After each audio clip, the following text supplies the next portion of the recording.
For my underdogs, the ones willing to pay the cost. Even when we're up, we gotta take a loss. Underdogs are always against the odds. I'ma use this opportunity to do it for my underdogs. I'ma do this for my underdogs. I'ma do this for my underdogs. I'ma do this for my underdogs. Yeah, my underdogs.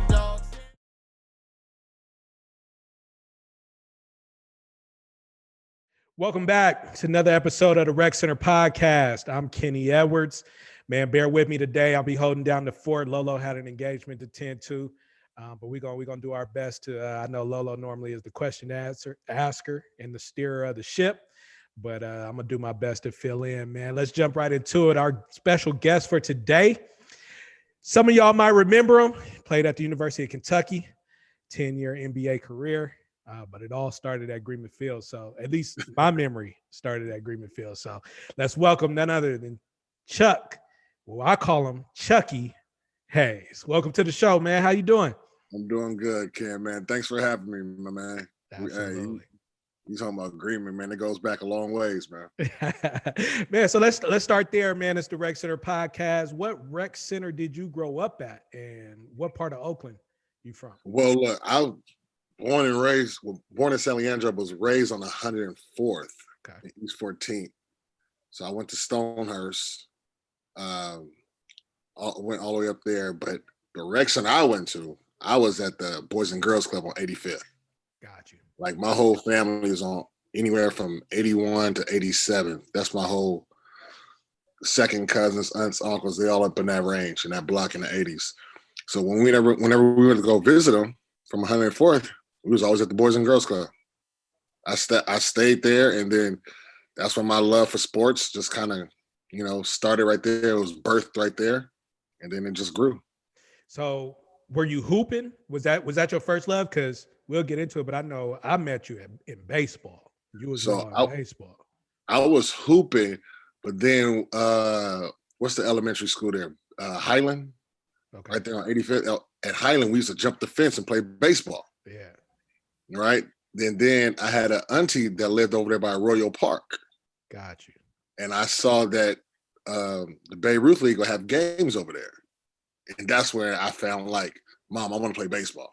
So baseball was my first love from the jump. Okay. And then obviously that was when the Bash Brothers was hot. That's when the 89 earthquake came in. You was rather A's or Giants, it was Will Clark or Mark McGwire. Which one you rolling with? Right. You know what I'm saying? So baseball really took a hit kind of grew for me, just playing at Highland and watching the games at the Royal Park. Okay.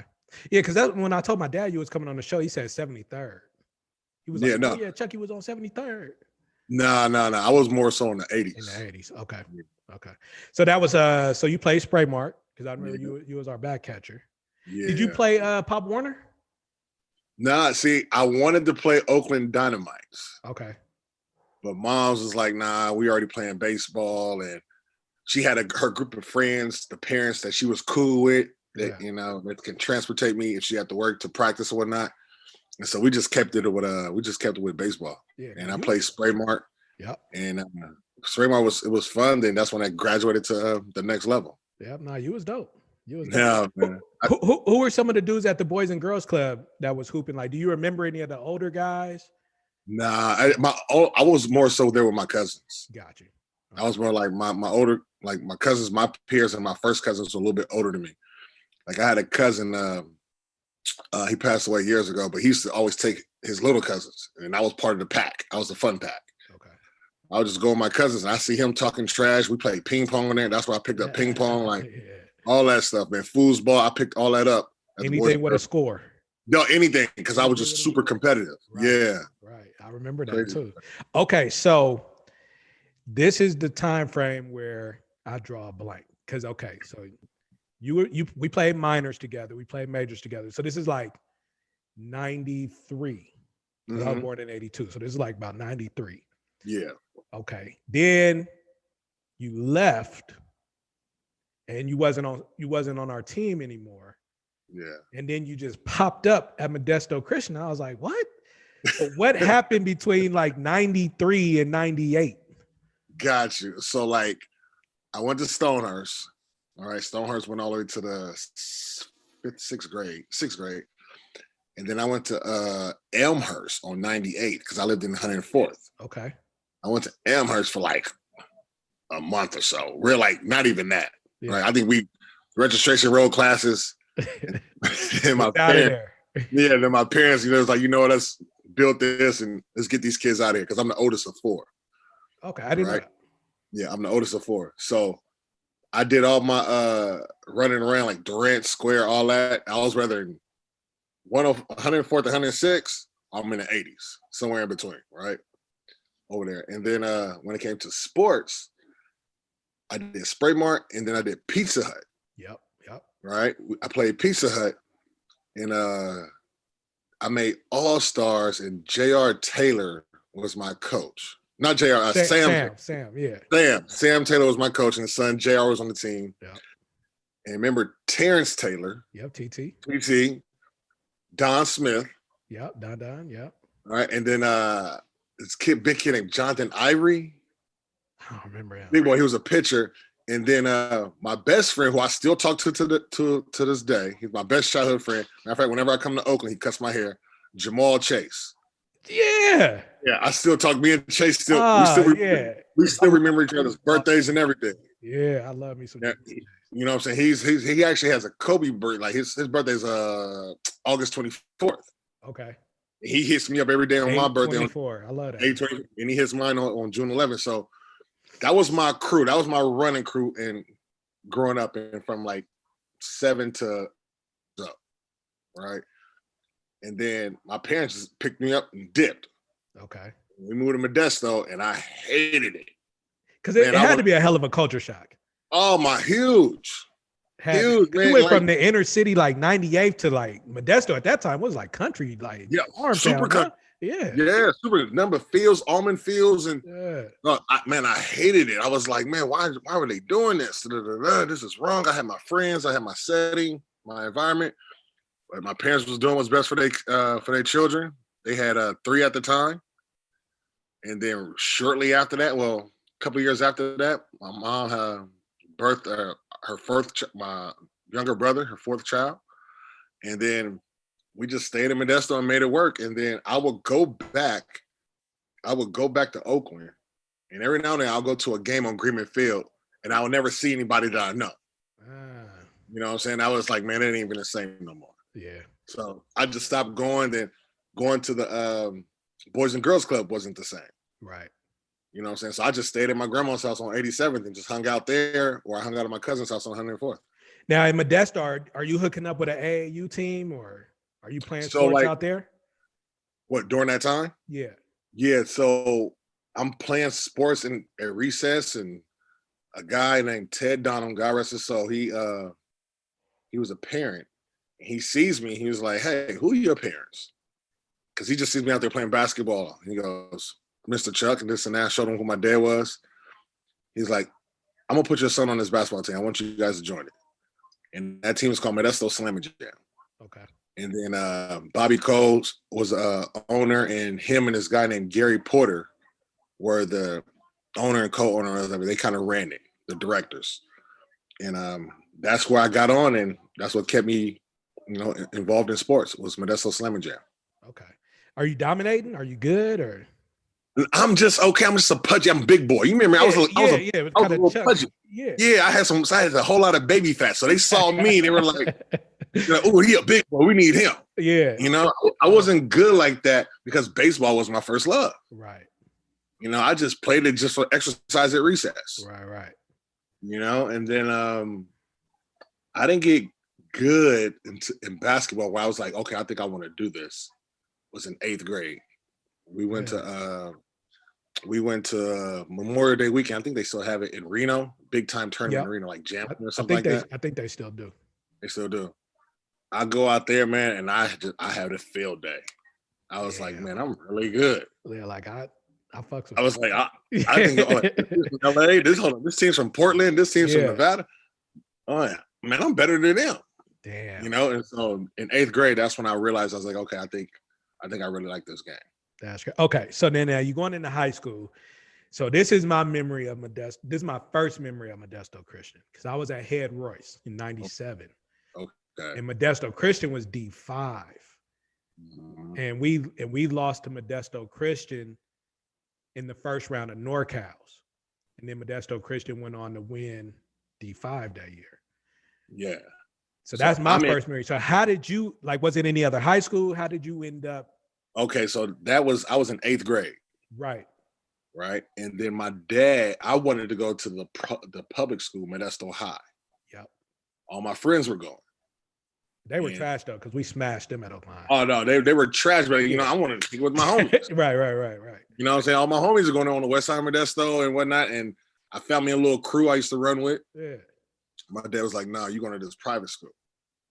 And I was like, "Which one?" He was like, "Modesto Christian." He goes, because there was a group of guys that was a year older than me. Mm-hmm. They were on that team that won a state championship. They were all freshmen. I played with them in Modesto Slam and Jam. Gotcha. Right. And so when I saw that they went undefeated and win state in Division 5, he's like, "No, you're going to play with them." And in my head, I was like, "Nah, man, they're already too good." Like, where I'm gonna fit in. Where I'm gonna fit in. Like, one, I ain't gonna play. Two, they're undefeated. So if they lose, I'm gonna be the one to play. It's my fault. So I really didn't want to go to Modesto Christian at first, but my dad was like, "Nah, this is where you need to go," because those directors, Bobby Cole and Gary Porter, they took on a head coach and assistant coaching job there. So he was more so, I need to put you around good men that can teach you, mentor you when I'm not around.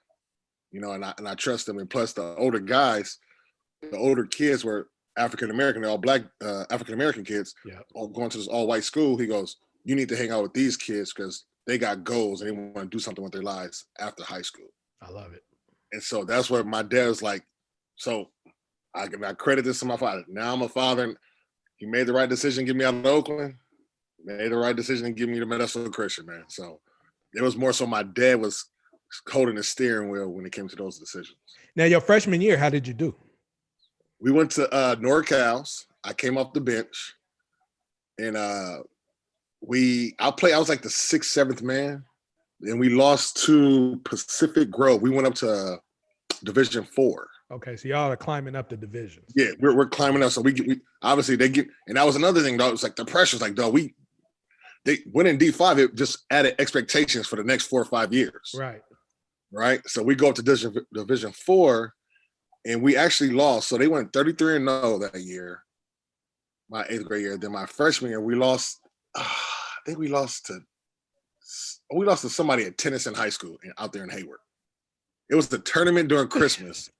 We lost to, it was probably Hayward High. I'm not sure. I think David Bell was on the team. Okay, Hayward High. I could. That's a respectable loss.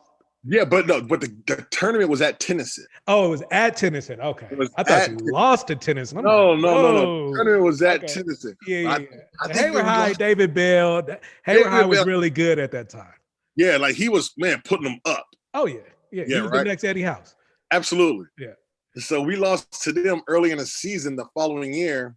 Then we went back on our run. Then we lost in NorCal's to Pacific Grove my freshman year. Okay. Yeah. Now are you playing Soldiers? Are the Soldiers, or is it still Slam and Jam? So the Soldiers is not in the picture right now. This is still Slam and Jam. Yeah. Okay. Are you playing in the summer? I'm playing in the summer. I'm still playing baseball. And then I started to pick up football. Yeah, I saw that. I saw you was like all state. Yeah, I started to pick up. So I finally just to rewind a little bit, I started playing Pop Warner in 7th and 8th grade. Okay. With my friends. But you remember me, I was a little pudgy. They put me right offensive guard. Right. And I hated it. So my freshman year, I grew. They were like, "Yo, come out for football." And I was like, I don't know. They're like, not if you're gonna put me at guard. Nah. Yeah, but I'm tall now. Like they're like, "Oh no." And so we get out there, I cut off all the baby fat, and I got faster. Right? They put me at running back. So I went from offensive guard. Yeah, they put me at running back. Well, it's Modesto. You got to put the black kid at either wide receiver. Exactly.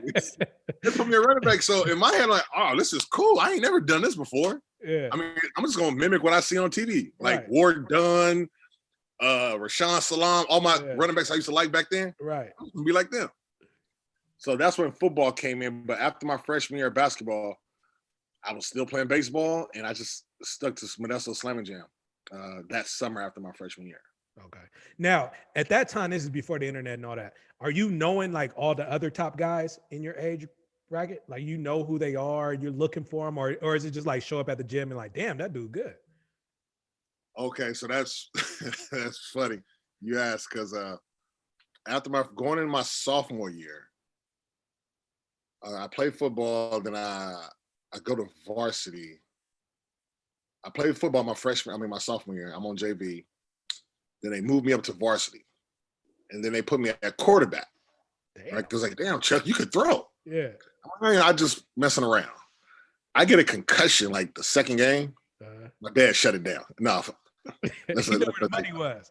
Yeah, my dad was like, "Nah, we ain't." He's like, "Nah, we ain't doing football, right?" So now we're in my sophomore year, and I got a little bit of pub my freshman year when we went to Vegas after we lost the Tennessee tournament. We went to Vegas on Christmas, and somebody did a good write up on me. Said, "This is a freshman that I want to see. I'm gonna track him later on in the future because." He was putting me in the same conversation with like this kid named Najib Eccles from Chicago and Tyson Chandler. Yeah, we know Tyson Chandler. So now let's fast forward to my sophomore year. Football season's over with. My first matchup was against Oakland Tech. And they came to Modesto Christian. Yep. And they were like, Chuck, they got this 6'9" kid, sophomore, he's supposed to be top 10 in the country. Walk in, I see DeMarche. I was like, okay, that must be him. Right? Nope. They beat us. And look, it pissed me off ever since. But was it Shea or was it Poe? No. Poe wasn't there yet. Oh, okay. It was Shea. Oh, yeah. Okay, yeah. Right? Sophomore year, yeah. Sophomore year. Poe wasn't there yet. And they beat us. And I just got, because I'm super competitive. The fuel in my fire, like the fuel in me was like, all right, I got to be better than these Oakland dudes if I want to get to where I want to go. Yeah. You know what I'm saying? I didn't know Shea at the time, but I remember him coming in Modesto Christian and giving it to us. Yeah. Right? So then that's when I started to shy away from baseball.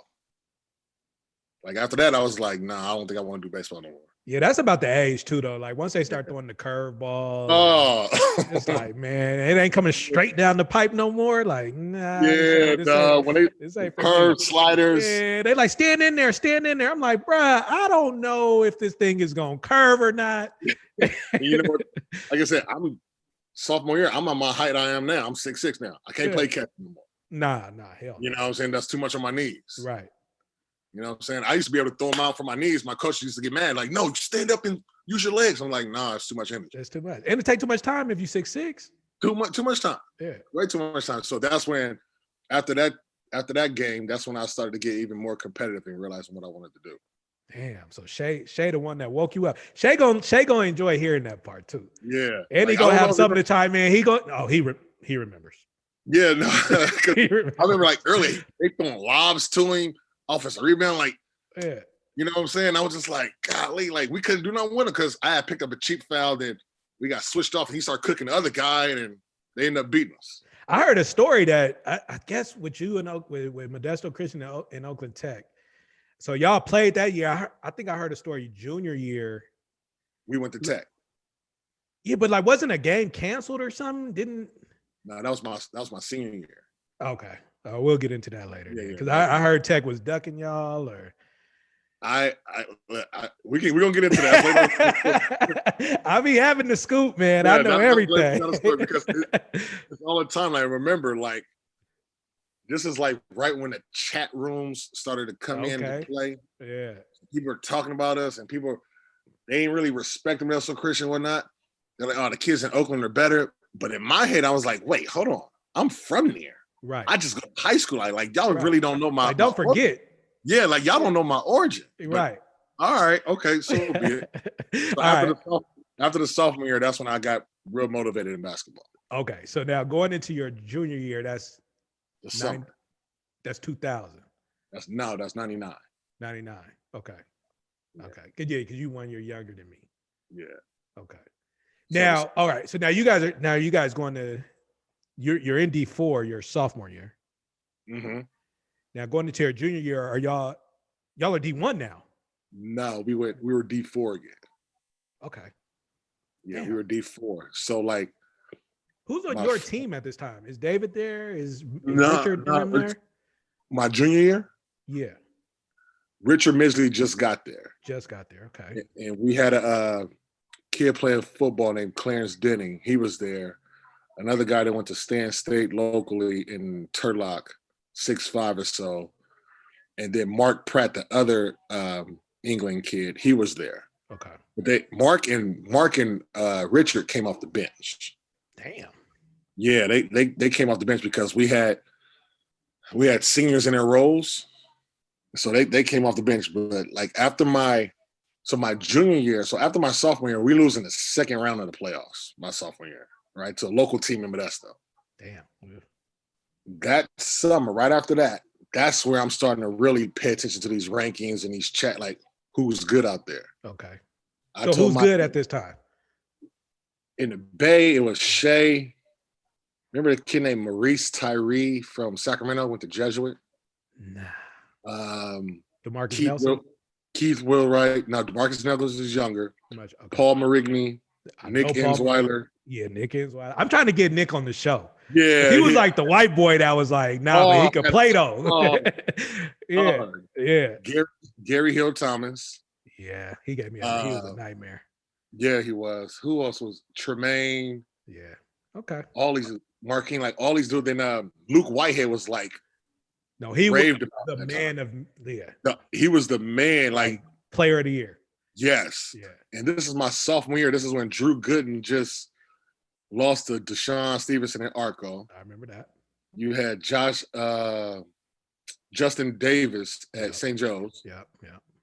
Leading the charge, right? So this is who I'm watching. I'm from Modesto. I'm looking at all these dudes. I'm like, in this big man era, like you just named some guards and some wings, but you definitely named some big men too. Some big men that I'm like, all right, I gotta hold on. And who's the dude that went to San Francisco? Tucker? Yeah, D-Tuck. Yeah, he's 98. Yeah. Okay, that was after my freshman year. He was 98 and I'm 01, so he was a senior when I was a freshman. But I'm watching all this noise from Modesto, right? I tell my dad, then I'm hearing about the SoCal dudes, the Josh Childress, Tyson, Jamal Sampson, Cedric Bozeman. Yeah. Remember, Fremont beat those guys. I have to make Fremont beat those guys. They did. Don't forget the Fresno dudes and D. Stevenson and Clovis West. Yep. Jason Capono. Casey Jacobs. Was a hot ass time in hoop. Dog, it was so much buzz going on. Damn. And me and Modesto, I'm just like, by yourself. Yo, I'm here too. Because it ain't nobody else in that area that can fuck with you on. No, at this time, but it was like it was the Bay and LA. They didn't mess with the gut unless you were Deshaun Stevenson. Right. So I tell my dad, this is summer '99. I was like, Dad, I gotta start playing in the big tournaments. I said, I gotta start playing in big tournaments and big camps. And that's when the Soldiers came on.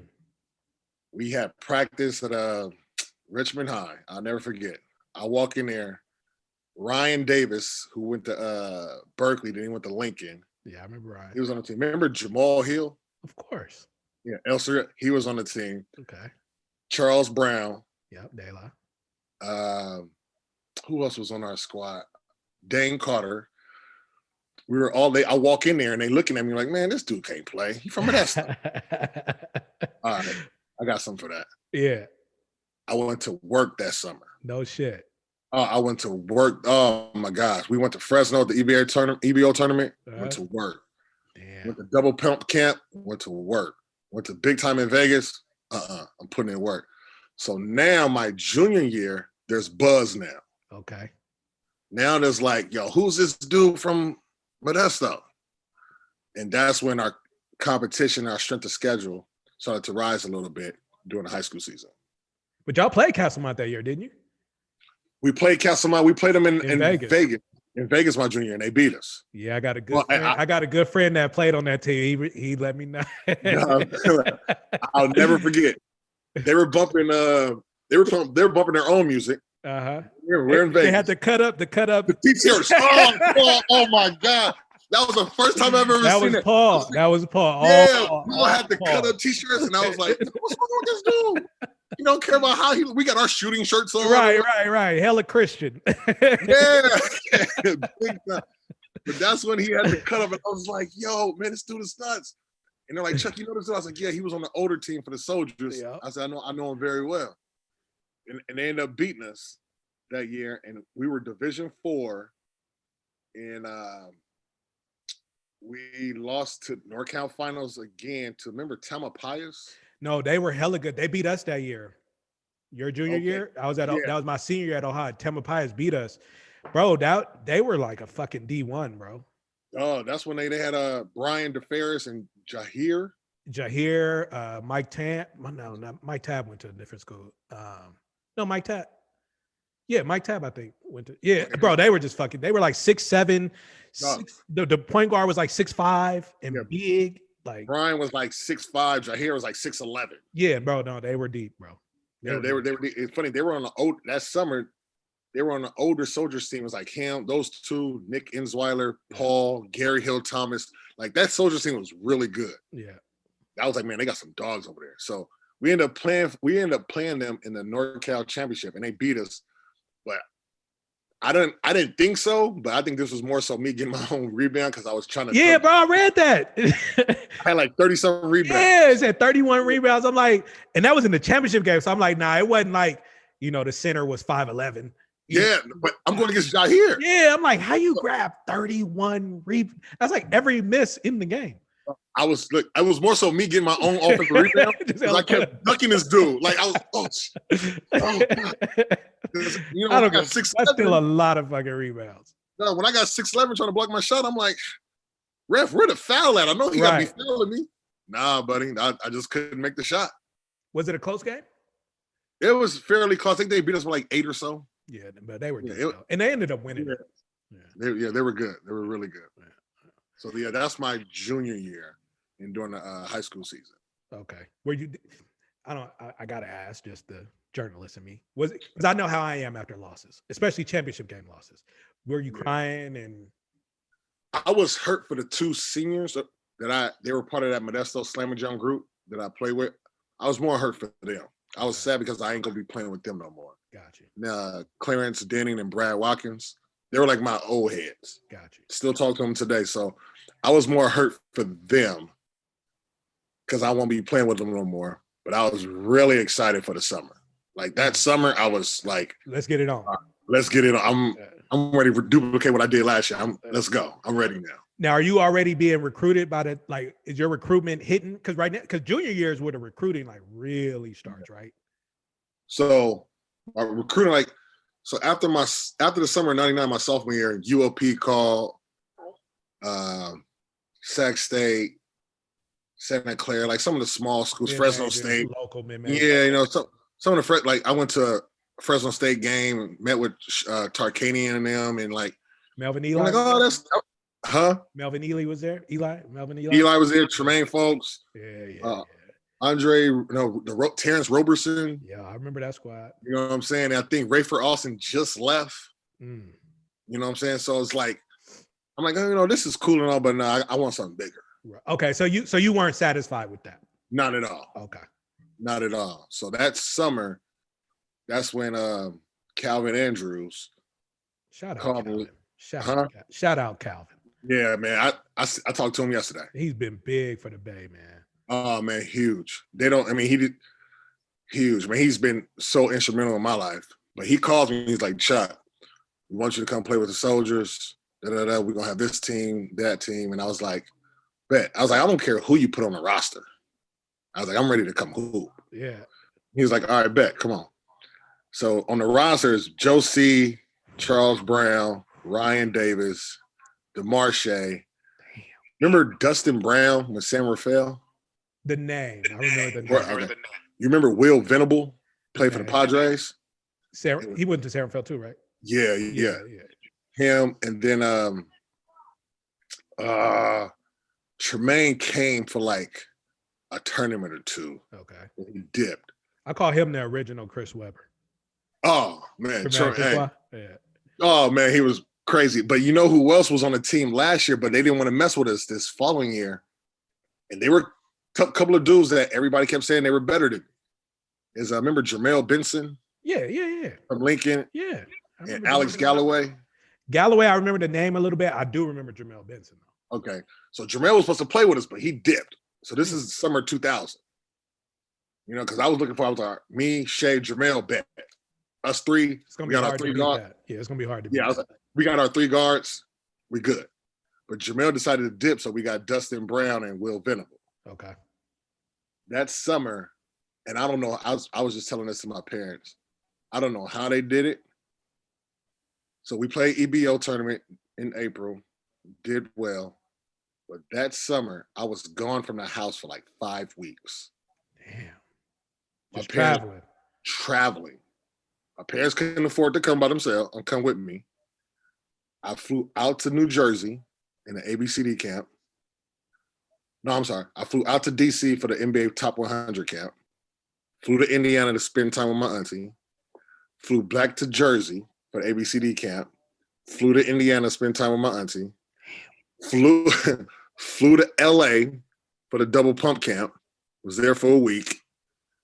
Then went from there to Vegas and was there for like 4 or 5 days. So I didn't see my parents for like 5 weeks. Which as a 17-year-old doesn't sound too bad. No, but like bro, I had calling cards up the ass. Yeah, right. You know what I'm saying? I didn't see my parents. So after every camp, every turn, I had to check in with my dad. Call. Yeah, I'm fine. I'm okay. I'm here. Right. And so like now at 17, if my son was gone for 5 weeks, I couldn't get a hold of him. I'm like, man, are you okay? Right. You know what I'm saying? I don't know how they mentally, it probably would have drove me crazy. That's good. 5 weeks. So you definitely got an early taste of what NBA life is like. I mean, you didn't know it at the time, but yeah, you know, and just they're on the road and wake up. Yeah. Because I do a lot of traveling, and it's like times where I wake up and I'm like, where am I? Oh man, all the time. Yeah. That's all the time. Time changes and all that. You'd be like, oh, what? I was just in Wednesday to Friday, I was in Nashville, Tennessee. Friday, I leave to Nashville, Tennessee to go to Oklahoma City for my son's basketball tournament.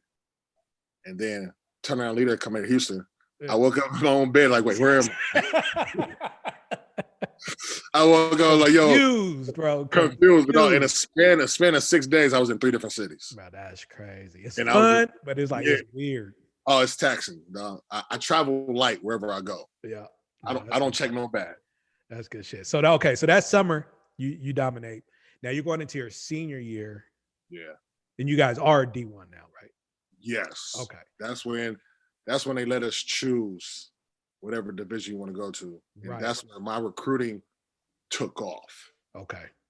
That's where, so the end of that summer, remember we ended at Vegas, right? I had like 4 days off, 4 or 5 days off. I seen the show and I can concur that this happened. Tubby Smith came to the Oakland, to the Bay. I believe it. To watch me and Shay. I believe that. He came in town. I'll never forget. He was sitting at half court, you know, dog, sharp brother, slick back hair, got a nice Rolex on, got a good tan. You know what I'm saying? Just different. Yeah, just different. Like, you know what I'm saying? Like you can look in the stands, look at all the fathers, look at all the coaches, then look at him like, okay, you different. Right. So we play that year. I mean, we play that summer, and we lost to the younger soldiers team with Leon.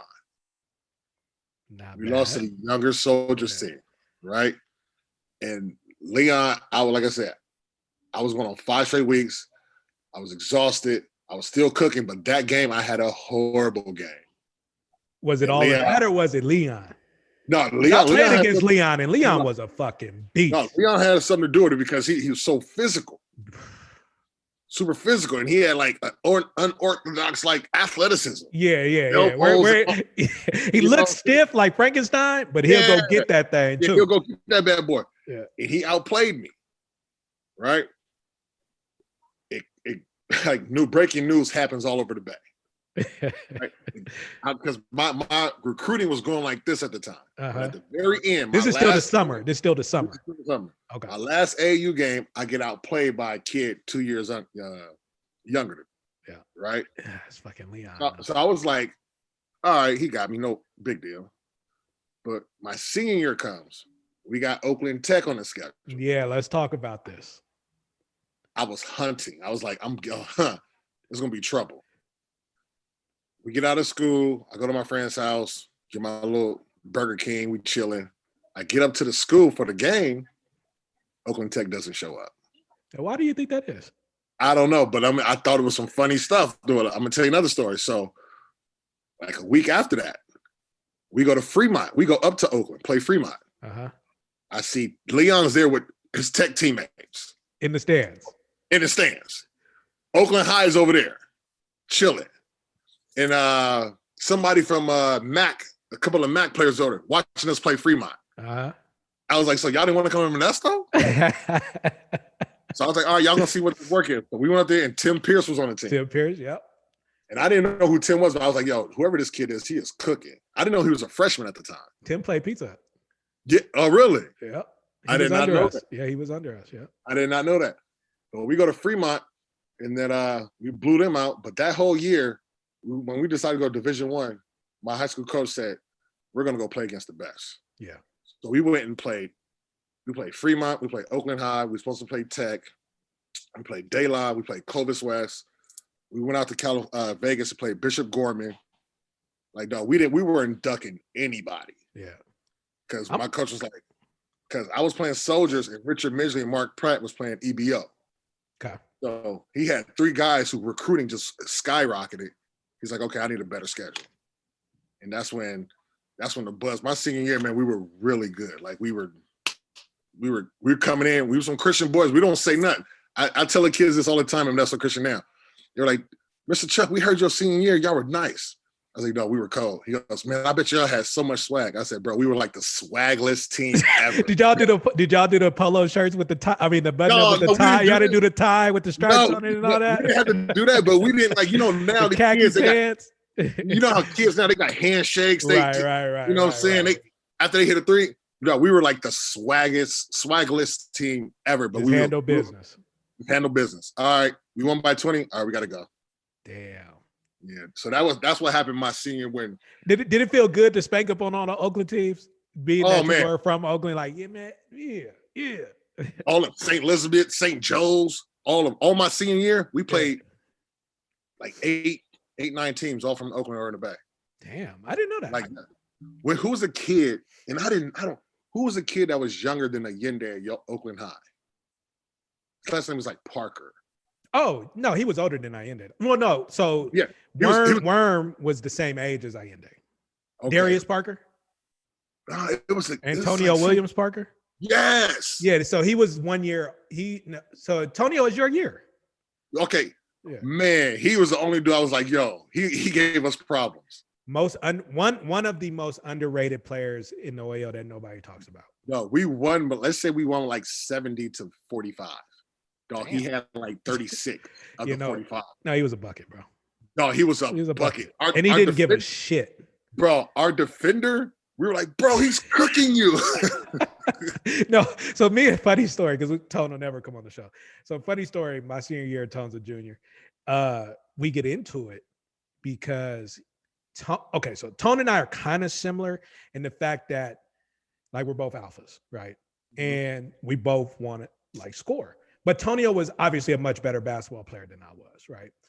But it's just several games, like, he's the type where if he's off, he's going to shoot his way back on. Yeah.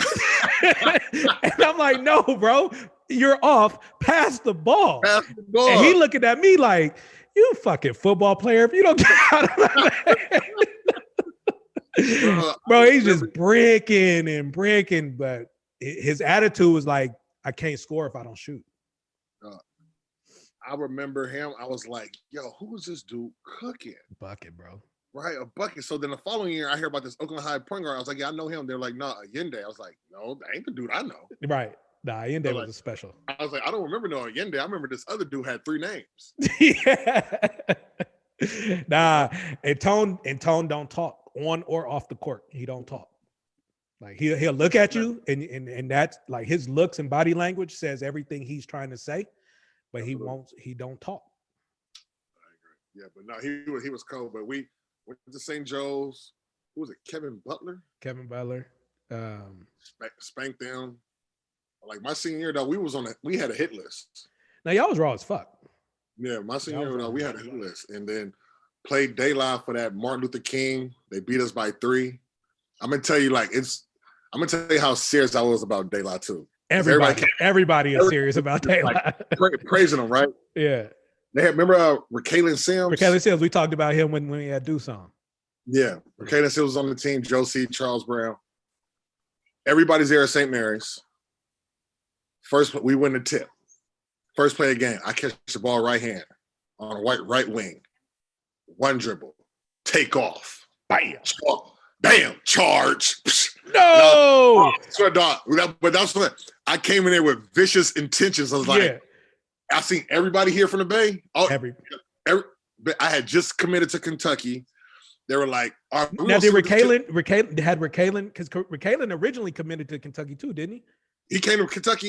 He came on his visit when I was leaving. Okay. Yeah, in 2005, he came on his visit when I was leaving. But it's funny because he'll tell you the story. The charge was on Recalin. I took off on Recalin. Was it a charge though? No, it was not a charge, bro. One of them daylight home cooking calls. Oh, absolutely. You know what it is, man. Recalin came over on weak side. I just took off. They called charge, but man, I was like, but I had to set the tone. I was like, dude, I'm coming. Like, y'all gonna remember. Yeah. We ended up losing, but we ended up beating them in the NorCal finals that year. That's crazy. So now during this senior year, like what coaches are coming through? Roy Williams came in town. Renzo Romar. So I already took my visits in October of 2000 before the season started. I had stopped playing football, and Roy Williams came in town. Renzo Romar, Tubby Smith. Who else? Who was Tim Floyd? Was at USC.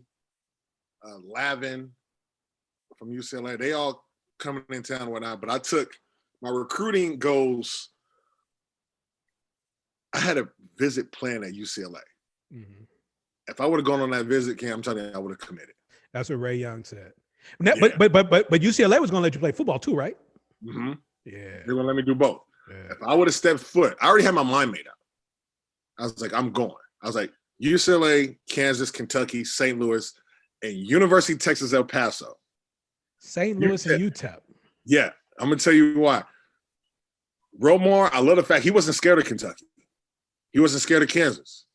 He stayed consistent. He called me. I was like, bet. I'm doing a visit. UTEP was on me for my freshman year. Mm. The assistant was on me, and I was like, you know what? You've been here. You're one of my visits because you only get 5. Right. But in my head, me being a Cali kid, big-time UCLA fan, if I go on this visit, dude, I'm going to commit. Why you didn't go? Steve Lavin comes to me, calls my dad. They had 5 scholarships that year. He goes, Mr. Hayes, we have 5 scholarships this year, and Chuck is number 6 or 7 on our list. Fuck you. All right. That's all I need to hear. Yeah. Who do you remember who was in that class? Cedric Bozeman, DeJohn Thompson, Michael Fay, Andre Patterson, and they gave one of the scholarships to, remember Gene Barnes? No. Was it Branson? Branson? Yeah. They're like D5. Yeah, they get one of Gene Barnes. Right, those are the 5. I only remember 2 of those. I only remember DeJohn Thompson and Cedric Bozeman. I only remember them. Yeah. Everybody else, yeah. So then I was like, all right, forget it. So I take a visit to Kansas first.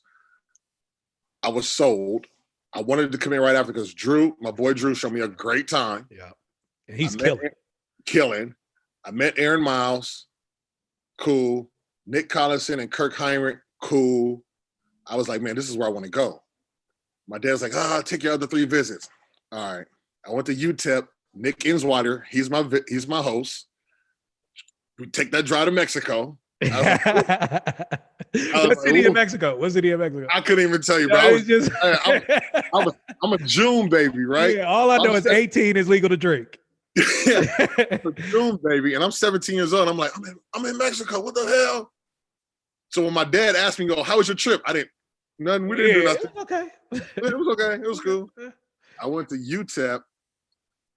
I went to UTEP. I mean, not UTEP. I went to St. Louis afterwards. And Cameron Dollar. How did St. Louis come in the mix? That's Romar. Lorenzo Romar. Oh, he was at He was at St. Louis. St. Louis, okay. And Cameron Dollar was assistant. And he just recruited the heck out of me. And I was like, you know what? I'm gonna go. And I'll never forget being in St. Louis. And this is when Nelly just got out. They took me to a club. Tip drill. Nelly, bumping Nelly all over the place. And there was on my visit, her name was Christy, and she was from San Diego, and she was on the volleyball team. That's all I remember. Her name was Christy. And I was like, man, this is a real woman. I was like, golly, I got to come to St. Louis. I love it. Right? I go back, and I had one more visit left, and I had Kentucky, and they brought me in for their Midnight Madness. Ooh. And that was, they left a great impression. But even with that said, after I leave Midnight Madness, I called Roy Williams, and I said, I want to come to Kansas. He goes, Chuck, I need you to hold off on your commitment. I said, why is that? He goes, because we just had Josh Childress in for our Midnight Madness, and we're waiting on him, because if we get him, his best friend Jamal Sampson is going to come too. And I was like, you know what? I'm good. And they didn't even end up going to the same school. Didn't even end up going to the same school. And the kid that Steve Lavin recruited over me ended up transferring after his sophomore year. Yeah. Crazy how the recruiting worked Kentucky out. was like your third choice. Mm-hmm. Damn. Yes, it was. Damn. Yes, it was. Only because, like I said, me being a Cali kid, I was a big fan of Toby Bailey, Baron Davis. Yep. I knew Ray Young. Yeah. J.R. Henderson, Jelani McCoy, Matt Barnes. I was like, man, I'm going there. In Kansas, it was like my boy Drew. I want to play with Drew. I got friends with I became cool with Aaron Miles, Wayne Simeon, Nick Collison, and them. But then in Kentucky, I had Tayshaun Prince there and Keith Bogans.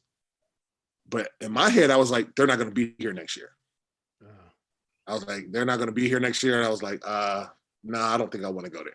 Yeah, I fucks with Keith Bogans, bro. Yeah, well, that's my guy. I liked watching him, man. He reminded me of Antonio Williams Parker.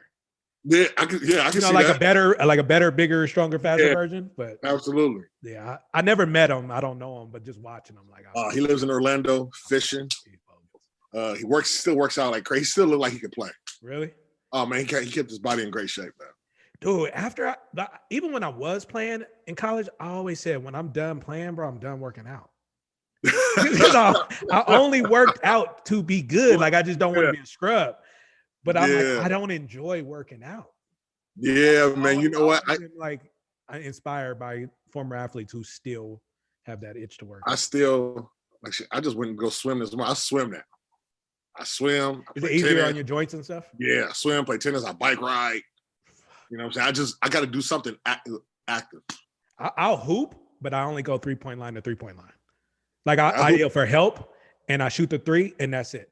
You say 3-point to 3-point line. I play half court. Ain't no transition defense. I'll go up and down. That's my cardio, but I'm not chasing my man in the key. I'm yelling for help and I'm not driving. Yeah, no, I'm not. Yeah, I play my son at half court. Bro. Yeah. Half court, I'm deadly though. Half court, because I don't get tired. Oh man, you're in trouble. Hey, what Kenny Smith say? The jump shot is like your wife; it'll never leave you. It'll never leave you. Athleticism, that's like Christy from San Diego. Yeah, you know what I'm saying, bro. I can't even tell you the last time. I just remember I was like, man, who cares? I was like, bro, this is a woman. Like, I've never seen a woman. And she was probably like 22. Yeah, me being 17, I was like, you know what I'm saying? That's when I was like, man, maybe I really do want to come to St. Louis. Right, that's crazy. Well, I went to school in Missouri, so I understand. So this is Lolo's segment. He'll be mad if I don't do this. You got to give me one guy who was like overrated in high school when you played him, like. And it doesn't mean he was trash. It just means like, man, everybody got him at a 4-star, but bro, I don't see 4 stars.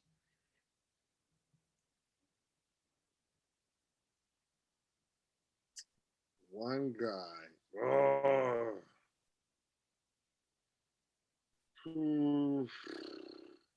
Oh man, you really? Because now, okay. Nah. It don't mean he's weak. It just means like you didn't see what everybody else saw. I didn't see I didn't see what everybody else saw. At the time, I didn't see it. I didn't see what everybody saw in Kevin Butler. It's okay. So it's interesting you say that because Mm-hmm. I don't know who that is. He went to But St. everyone keeps talking about him. And we have a mutual friend Yeah. that's always like, oh, and I'm like, I don't know who that is. Yeah. Like, I was like, yeah, all right, but he's getting way too many press clippings. Huh. But then I saw he was putting up crazy numbers. I was like, all right. Then we became cool. And I was like, you should cool and all. But I know other guards who Right. pump fear like, hey, he's tough. Right. Him, I was like, nah. It's an interesting name. Interesting. Yeah, I don't see that one. One guy that was underrated. Oh, Keith Wilwright. Oh man, it's interesting you say underrated because me and Lowe have like a bro crush on. No, what I'm saying, like he's the shit to us. No. He should have got more love. Oh yeah. Well, he just couldn't stay eligible.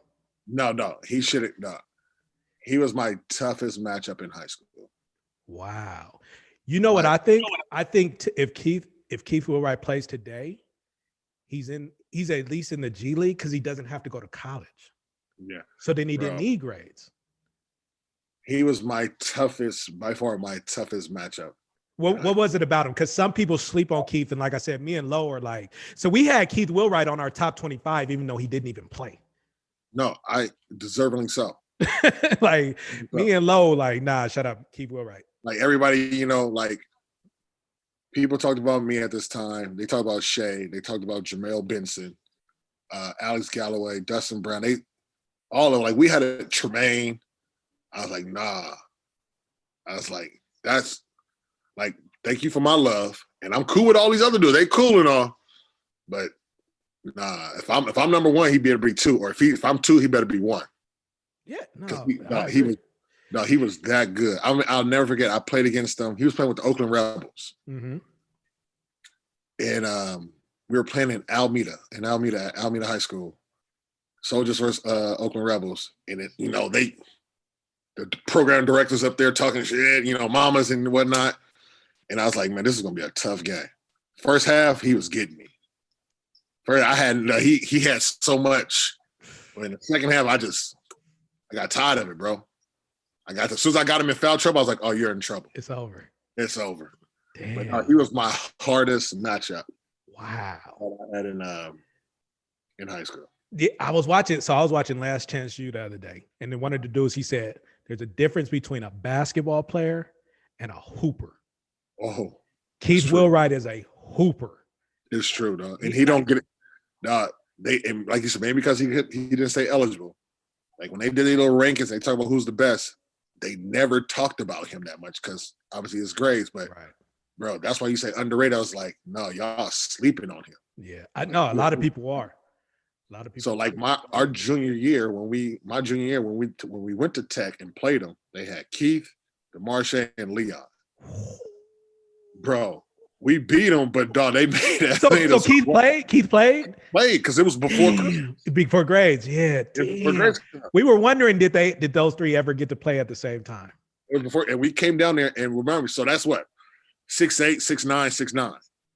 You had me 6'6", 6'5", and we had another 6'5". Right. So the football player had to guard Leon. Right. On my team. Yeah. Another basketball player, he's thick, like 6'5", 250. He guards Shea. I had to guard Keith. And man, I was like, all right, he scored on me. Hey, give me that ball back. Yeah. I got to make this big fella move his feet, bro. Hey, did you ever play in the Bush Rod tournament? Nah, I didn't. Oh, Keith would like not play the whole basketball season. And the Bush Rod tournament is during Easter, so it's like in April. So after basketball season. Gotcha. He wouldn't even play the whole season. He'll show up in Bush Rod, score 30 a game. Oh man, he was like, how are you even in shape, bro? Like, how are you? I'll be wondering, like, how are you even in shape? How are you even able to come out here and score 30? Oh man. And I was mad at Cal. I was like, yo, why didn't we get Keith for the Soldiers going into our senior year? Calvin was like, man, I don't know. He got to talk to his mom and blah, blah, blah, blah. And I was like, I think Calvin's thing was trying to help the guys get scholarships and get to the next level. And obviously he's a agent. So then there's, Gotcha. investment down the line. Absolutely. So he's like, Absolutely. he's not. Calvin's playing the long game. There you go. But I do wish, like, it's not really a category you want to be put in, but like I do wish like that, like the Hook Mitchells, and then the Keith Wheelwrights, and then there's some other guys, you know, that are just like, God. Because I do think if Keith played right now, he'd be in the league. Oh, he'll be in the league. Wouldn't he great? Just go straight to the G League or go overseas after high school and just take it from there. You know, another guy, he got some love later on our senior year. But Marquine Chandler, he came onto the scene. Bro, Marquine Chandler scored 50 on us. No. He was getting some love, but towards junior, senior year, he started getting major love. Yeah. But he didn't get enough. But he was versatile too. Like he has some wiggle to his handle too for his size. Like that's what I'm telling you. Like my senior year, and we talk about it on Facebook. It's like, bro, why didn't we all just team up, bro? I know. Like why like between me, Shay, Keith, Jamel, Alex, Marquine, like that's six. That's what I just named 6, 7 dudes. 6 dudes. We're all 6'6" and above. Like, dog, how do we all just not be like, yo, man, let's throw in like a Deshaun Freeman at the point who don't mind distributing. Me and Free, we coach. My son plays with the Oakland Soldiers right now. Me and Free are the coaches. Oh, that's got to be hella fun. Oh man, so me and Free, we chop it up. We gonna have dinner when we talk hoop. Now we talk hoop in the past. Just give us one little point guard like Free. Oh, we're fine. But that's my senior class. That group, I was like, even though I knew I had to prove myself against all of them, it was good competitive nature. But at the time, it's like, bro, we should have just teamed up. Damn. We should just came together and collab and go against your Atlanta Celtics, your EBOs, your pump and runs. Just go ahead and just show them what we do. Okay. So before we move on to Kentucky, because I definitely got some questions about that. Stick with high school. Give me 4 other guys you would play with. Like if you had to go into a tournament and it's 5-on-5, no subs, who's your 4 other guys? Regardless of any position? Yeah, just the 4 you take into the tournament, bro. So me, Shay, Keith. I would take Joe C. And I'm probably taking Alex Galloway. Wow. So I'm a big Joe C fan. Like Yeah. huge. Like I fucks with Joe C. Yeah, no, Joe used to. Yeah. But people say Charles Brown was better than him. Charles could break his man down. Okay. Joe C, he's one of those, oh, you sitting on my handle? I can see you ready for me to put this ball on the ground? Nope, I'm not. That's what I remember. Yes. I'm coming off the screen.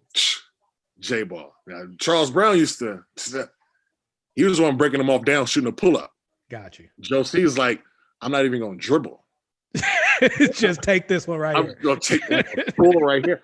I'm coming off the screen. Yeah. Yeah, Joe C is one of my favorite peers. Yeah, like, and people were sleeping on Joe because, you know, white dude, blonde hair, and little, not the greatest frame, athletic frame, but man, he used to go. Bro, Joe C, Gus Argonaut, Charles Brown, like, man, yeah. They had the who was the football player that went to Oregon, the wide receiver? Demetrius Williams. Yes. Yeah, he played. Yeah, he was on the team. The Daylight always got. I mean, you go to Daylight and you play, you're good. Like, absolutely. But no, so that would be my 5. All right, let's go check out. Yeah, that's a dope ass 5. Yeah, that's a dope ass 5. 2001. Mm-hmm. We'll rock with Tonio Williams Parker. Damn. Shit, I would have to look back in the archives because you took all like the you took all the boys. Alex Galloway was 6'7" and couldn't shoot that thing. See, I'm gonna go small. My backcourt gonna be small as shit, but I'm gonna go D Free and Antonio. But they're like both under 6 feet. No, so that's some speed over there. We're gonna struggle there, but they can knock. We know we gonna score. Oh shit! I forgot about No, Tonio gonna be pissed. Damn, I want to chip with Tonio too. Fuck. I gotta go Armando Surratt. Really? And D Free. Okay, that's not bad. That's not bad. Yeah, that's. I mean, Tone might be pissed, but come on, like some people you go like, okay. But I've seen Tonio, but I think they're different years. But I saw Tonio cook Mondo though. Really? Yeah. Like it wasn't even. Mondo went to Miami, right? Yeah. Yeah. I remember. And then I'll probably take like Tone Kellogg. Yeah. Damn, that was a hell of a. Man, wait, it was just so much talent. So much. Probably take Marquine. Like on mine, I left off Marquine. I left off Tremaine. Yeah. I left off like it was some. We had some hitters. We had some the big men were real at that time. Damn, it's crazy. That's crazy. So you get to Kentucky. It's a blue blood. It's like one of the fucking best schools in America basketball wise. Tubby is there now. Tubby had just won a chip, right? He won a chip in '98, but when I committed to him, he was in Sydney, Australia for the Olympics. He was the assistant coach of that Olympic team when Vince jumped over the 7-footer. Damn, yeah. So when I committed there, he was just about to get ready to come back from Australia from the Olympics. Okay. Now, when you get there, is it like, because so this is like the problem I have. I wasn't a super hooper, so everything to me, when you describe it, is like, damn, Kentucky. But then when I talk to super hoopers, they're like, it's like that was my life. So it's not super like awe. Was it when you get to Kentucky? Are you like in awe, or are you like, let's just lace them up? Nah, you in awe. It's different. It's different. I'm sure D. Nelson would probably tell you about Duke as well. And he's the most confident, like borderline cocky. I talked to him about Duke, and now he isn't all Coach K. But like the Duke, and he'll tell you some of his teammates was trash. Yeah, but some of my teammates were. The back line. Look, the back line of Duke, like the 9th, 10th, 11th, 12th man. Yeah, they were all trash. Yeah. Because that's how the way Duke recruits. Okay. Because he don't want all. He can't have 4 or 5 stars 1 through 11, right? Because he wants some guys he don't want to have to play. He don't have to worry about complaining. Just team guys. Yeah, team guys. Well, Kentucky. So I commit to Kentucky. Tayshaun wins SEC Player of the Year. Keith Bogans is in Tayshaun's first team All-American, and Keith Bogans is on the first team All-SEC. I'm thinking they're gonna leave. I'm thinking they're going to put their name in the draft and dip. I'm going to come in there, get some burn, do my thing, give me 2 years, and I'm out of here. So you're thinking 2 years? I'm thinking 2 years. Okay. Tayshaun comes back. Keith Bogans comes back. Chuck got moved down on the depth chart. It's got to be the first time in your life you're not starting other than your freshman year. Oh, my God. It was a rude awakening, and I tell that to the kids that I coach.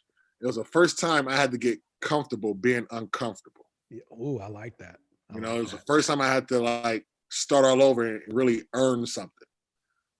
We started off as number 2 in the country. Damn. We lose the first game of the season. To who?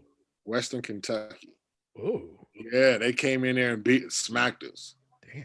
We end up making a tournament, but I end up starting like midway through the season. We having a rough year. And the fans going at our neck, going at Tubby Smith's neck. I had 2 teammates who made some questionable decisions off the court. They tried to get into a club with a fake ID. I feel like in Kentucky, you don't need to like try. But we were losing. Oh, it's one of those. Okay. It's one of those. It's like, no, you can't be going on ESPN losing to South Carolina and think you're going to come up in this bar. Got you. Nah. Right, so they try to get in with a fake ID. Security was like, called Tubby.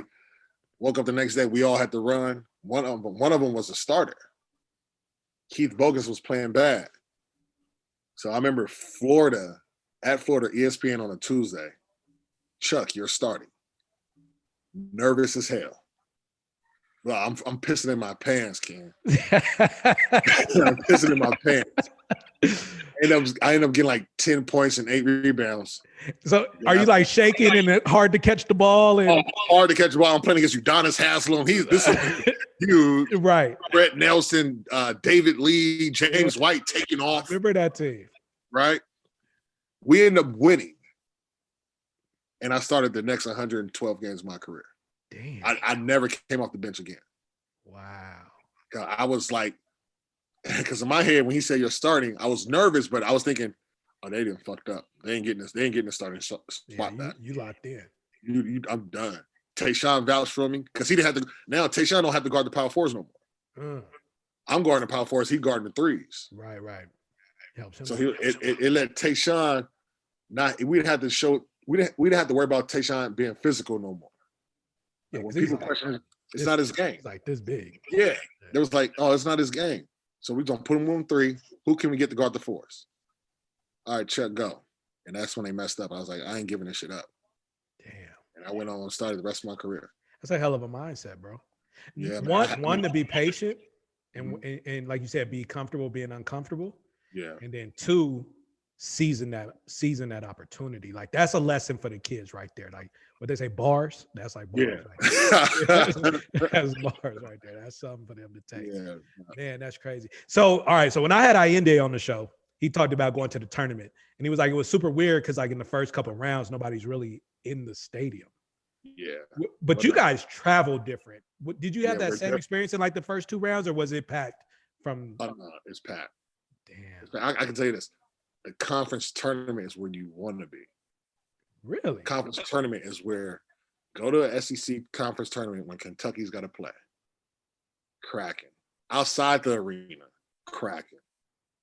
No, it's the love is so unreal because you got to understand it's 22,000 at Rep Arena, and there's like another 20,000 that can't get in. So they wait for the conference tournament, and the conference tournament is at the Georgia Dome or is at the Superdome in New Orleans. 2 places, not so bad. And we filling that bad boy up. That's crazy. We filling that bad boy. But then when it comes to the March Madness tournament, oh no, we deep in there. Damn. We travel tough. What was your best experience at Kentucky? What's the farthest show you guys went? I went to the Elite Eight twice. Damn. My sophomore year, we lost to D Wade when he had the triple double. Did you know he was about to be? So look, I'll tell a story I would tell us anybody. I even show my boys. I even show my son. He was like, D Wade had a triple double on y'all. Man, he was cooking y'all. Who was guarding him? I said, I was. He was like, man, he was cooking you. I was like, no, let's watch the film. The first 8-9 minutes, I'm locking him up. I'm not letting him touch the ball. I'm crowding him. I get in foul trouble. He gets into a rhythm. I get back in there. I can't shut him off. Yeah, he's in rhythm now. No, he once he got into a rhythm, I couldn't shut him off. Damn. No, he cooked us. And then my senior year, we lost to Michigan State in double overtime. Ooh. It was when I don't know if you've seen. I mean, they've showed a couple times where a guy gets foul shooting, or he shoots a 3 double pump and the ball like sits on the rim, and then it falls in. Like it's like playing in my mind. Yeah. We lost to Michigan State in Austin, Texas, my senior year. But I don't even know how we even got to Elite Eight that far. Really? Like we had Rajon Rondo, Kalina Azubuike, and a bunch of other freshmen. Huh. And I don't know how we made it that far, but we did. We was the basketball guys. The basketball guys. We were overtime away from making it to the Final Four. What's your like number one memorable moment at Kentucky? We're playing Florida. Well, SEC tournament. All 4 years of SEC tournament was pretty dope. My junior year was really good, but we played against Florida at home.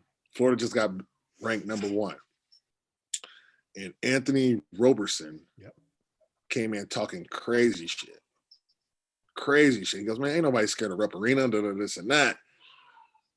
Man, they came in there, and when I tell you, we went on like a 28-0 run. Damn. No, we was something nuts. Like Rep Arena was cracking. Like, no, we were locking up. We were talking shit. We were Matt Bonner, David. Man, give me that. Give me that ball. Like we were just so hungry, and like we went on 26-game winning streak that year. And but no, I think that game was probably my most fun game I've ever played in. Can you like, okay, when you're in Rep and it's at its loudest, can you hear the point guard calling the play, or did you have to do hand signals? No, nothing. He'll call something. He'll call something in hopes that somebody will hear it. Somebody will hear it. And whoever that somebody is, you just got to read off his action. Got you. Oh, he's going over. We must be running this play. All right, no, it was too much. Or he'll say it early, like if there was a free throw or whatever. If there's a free throw, he'll sit at the free throw line, or at a dead ball, he'll yell it out. But it used to get so loud. It used to be crazy, man. I missed that. Like, I feel like the OAL was a miniature. I can see that. Yeah. Like the crowd invite. We're just talking crowd environment. The crowd environment, yeah, absolutely. It was, and it's like I long for that. Like I never felt that again. Nah, man. I got at Kentucky, that's 22,000 screaming. Damn. When you go back now, do you pay for anything in the city? I pay for anything. I'm actually, I'm so, like I said, I graduated in 2005. I think that I'm like faded and they don't remember me. That's not the case at all. Because you got to win it. I'm sure if like Antoine Walker, McCarty. Yeah, but like they remember you. You got to win it, but no, they remember you, which was surprising to me. I thought they'd be like, "Who are you?" But no, they know exactly who I am. Yeah. And I'm like, that's love. I appreciate that. When did the NBA become like I'm really about to do this? So in 2005. So after my freshman year, in 2002, Calvin's at my game. And I'm like, he's like, Chuck, come say what's up. I was like, oh, what's up, Cal? How you doing? Not knowing what he was there for. Is he an agent yet? Or is he with Duffy? An agent. Oh, he's with Duffy. Yeah. He's with Duffy. But I'm in Lexington. I'm not know what's going on. Right. I see Cal. I was like, oh, my whole AAU coach came to help, came to support. Not knowing why he was there. Until that year, I'm watching the NBA draft, hoping that my boy Tayshaun get drafted. I see Calvin right there at the table next to Drew. The next year, I see Calvin at the table with Carmelo Anthony. And I'm like, oh. Ding, ding, ding. Okay, that's why he was there. He was out there recruiting, bet. So when it came to 2005, my senior year is over with, there's this big senior showcase in Portsmouth, Virginia. Yeah, I remember right? that. And Calvin calls my dad, hey, I want to meet with you guys. And I'm like, all right, why you want to meet with us? Then I was like, okay, if this is about you being my agent, just say that because right. Cal, yeah. I really don't trust nobody like that. Was Aaron Goodwin around? If he gets a lot of the Oakland guys. Yeah. If he was, I couldn't even tell you. I took one meeting. I sat down with Cal and I sat down with Duff. And there was a bunch of agents in the lobby. And I was like, look, I don't know who this light-skinned dude is, who was Duff. I was like, I don't know who he is, but I know you, Cal. All right, I'm going with you. And I don't know who all these other agents are. And like, I go with people I trust. Especially in that business. Yeah, in that business, I was like, I've known you by this time I'm 21 years old. I've known you since I was 15. So right. I'm not even understanding the business aspect of it. Well, you just glossed over the fact that you were MVP of the Portsmouth. Yeah, I didn't even. But it was we're not going to leave that out. Yeah, but what I'm saying is like I was just going out there to hoop. Yeah. You know what I'm saying?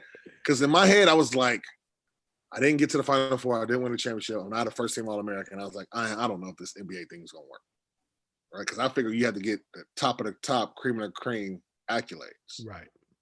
But I never got those, and so. Well, you were defensive player of the year. Defensive player of the year, but like, ain't nobody really. You know, very modest. But ain't nobody really hyping that up. Okay. So in my head, I was like, I didn't get the goals that I needed to get drafted. Okay. So I didn't get drafted. And I was like, all right, it was cool. I'm 21 years old. Calvin was like, we can go overseas or we can go to this D League. He goes, Chuck, I think we need to go to this D League. So he goes, from my intel, I think you're really close. All right, cool. No biggie. Now I'm getting paid to hoop. Man. Right? So now this little $1,200 that they're giving me every 2 weeks, I'm like, oh, hell yeah. Right. You know what I'm saying? I'm going straight. Look, this is jorts season. I'm got jorts. No, I'm in Albuquerque, New Mexico, running amok, just like, oh, I get paid now? Oh, that 1,200 is 12 million. 12 million. They pay for your hotel. They pay for your apartment. So in my head, I'm just like, this is fun. Right. And then Calvin was like, yo, I'll never forget. We were in this is when the dress code came on. Mm. I just got done playing in the D-League showcase. First game, I get a double-double. Second game, I get like 4 points, 4.6 rebounds, and I'm like in foul trouble. We're flying back from Fayetteville, North Carolina, layover in Chicago to get to Albuquerque. The president of basketball operations, who's also the trainer for the Rockets, calls me on my phone. I'm at the food court in Chicago. He goes, Chuck Hayes, what are you doing? I said, I'm at a food court right now in Chicago eating. I said, I'm about to get ready to go to Albuquerque. He goes, no, you're not. I said, where am I going? He goes, you're in O'Hare, right? I said, yeah. He goes, in 2 hours, there's a flight that comes to Houston. You're going to get on that flight. And I said, really? For real? He goes, we're going to bring you in for a 10-day. I said, for real? He goes, yeah. I was like, but what about my clothes? The bag. He goes, Chuck, you really give a damn about those damn clothes right now? I said, no, I don't. I get to Houston, go straight to Macy's. This is the time of the dress code. So I'm getting some penny loafers. I'm getting a sports jacket. Yeah, straight off the rack though. No custom, nothing. Nothing, right? And then my first game, I hardly play. I don't even play. We're getting blown out by Dallas. I play like 2 to 3 minutes. And just sitting on the bench, I was like, holy shit. Yeah, that's what I was going to ask you. Like, I was like, I'm really here. And I would have been completely fine not playing in the game. Because I was just like, holy shit, like, this is really happening. We getting blown out. They put me in like the last 2 minutes. And I'm just running up and down. And as a rookie, man, your mind is racing so fucking fast, right? You don't want to mess up. The game, I can tell you this, the game it's way faster in person than it looks on TV. Oh, I can imagine that. Right? I get in the game, I get a layup attempt, and I'm looking at this, I catch the ball, and I'm looking at the rim. It felt like forever in the day. DJ Mobenga just comes and, give me that shit. Right? Threw my shit against the glass, and I was like, damn, maybe I shouldn't be here. Right? The next game, we're in Chicago. So this is my second game. We do shoot around. We walk on that court. You got to look up in the rafters. Ooh. I look up in the rafters. I was like, holy fuck. I'm really here. I'm like, this is okay. We get out there to that game. Coach puts me in first sub in the second quarter. I go out there and get 12. Meaningful time. I go out there and get 12 points, 13 rebounds, and we win. In your second game? In my second game. And I was like, that's when I was like, oh, I can do this. I can do this. What clicked? No, I just got hungry. I got out of the big stage nervousness. Like the nervousness feeling, I had to leave it out. I had to flush it out. And then I'm going to tell you this. This is when basketball will humble you. Right? This is my college coach always said this. You're not as good as you think you are. You're not as bad as you think you are. Absolutely. I could not guard Artest Nocioni for shit. Like, dog, he had the quickest first step in the world. That's fun. Like, he kept blowing by me, making a teammate have to help, and then they'll kick it to them and they'll score. And Jeff Van Gundy was like, son, this is like middle of the game. Are you going to fucking guard somebody? And finally, I had to like get my shit together. I was like, okay, maybe I don't make him look like he's open. All right, just deny, and they can't throw his ass the ball, Chuck. So I started doing that a little bit, right? I have a double-double, and we win in overtime. This is where basketball humbles you. My boys, my phone blowing up. Chuck, hell yeah. Da, da, da, da, da. 2 nights later, we're in Detroit. Welcome to Rasheed Wallace. Oh. This ain't Artest Nocioni no more. Yeah. Borderline Hall of Famer. He saw I was guarding him. He goes, Tayshaun, if you don't get your little brother to fuck off me right now. He goes, ain't this a wildcat over here? He goes, I'm going to show you how I cook wildcats. I'm going to show you how I'm going to put his ass on the grill. Telling Chauncey, throw me the ball. I'm like, oh, what the hell I'm going to do with this dude? Right. I'm like, what the hell I'm going to do with this dude? What I do? Foul. Hell no, you ain't scoring on me. Hell no. The Ben Wallace, I got to box out Ben Wallace. Like, dog, and that's when I was like, this game of basketball will humble you real quick. You better, when you have a good game, get that shit out of your system. You have a bad game, get it out of your system. So, all right, so we go to first game, and it's like, I just envision when the dude blocks your shot, like, you said a rim took like a forever and a day. I have this feeling like you're feeling very heavy as well. Like there are moments when I'm super nervous, my body feels like it's filled with concrete, right? Absolutely. Then Nocioni, when did it become like, bro, we just hooping? I think my second year. Wow. So it took like almost It took a while to get jumped. Wow. My second year, I was just like, hey, dog, I'm just as good. Yeah. Hey, dog, this dude ain't as good as I thought he was. And that's where my mentality of Modesto Christian, okay. All right, I'm locking you up. That's who I got to lock up. All right, that's who. Like then it became a time, there were certain dudes who I didn't even like because people kept hyping them up like they were really good. So whenever I had to go against them, you gonna get this work. Who were like three dudes like that? Like David Lee was one of them. Okay, I can see that. Florida guy too. So Florida dude, right? And he's cool now, but like, and I'm talking about like from my draft class in 05. I'm going at Channing Frye. Okay, Channing, he's a funny dude. He's funny. I'm going at Channing Frye. I'm going at Ike Diago. Oh, I remember Ike. Yeah, I'm going at Ike Diago. Yeah. I'm going at Emeka Okafor. Okay. Right. I'm going at these dudes. That's when my competitive nature got back in. Because after my 10-day contract, I was just no bullshit up. They brought me back for the rest of the year. I'd have been fine if they were like, Chuck, we're gonna let you go. I gotta experience my lifelong dream. Right. But then when they said they're gonna bring back my second year, and I just stayed in the gym, I watched film. I became a big film guy.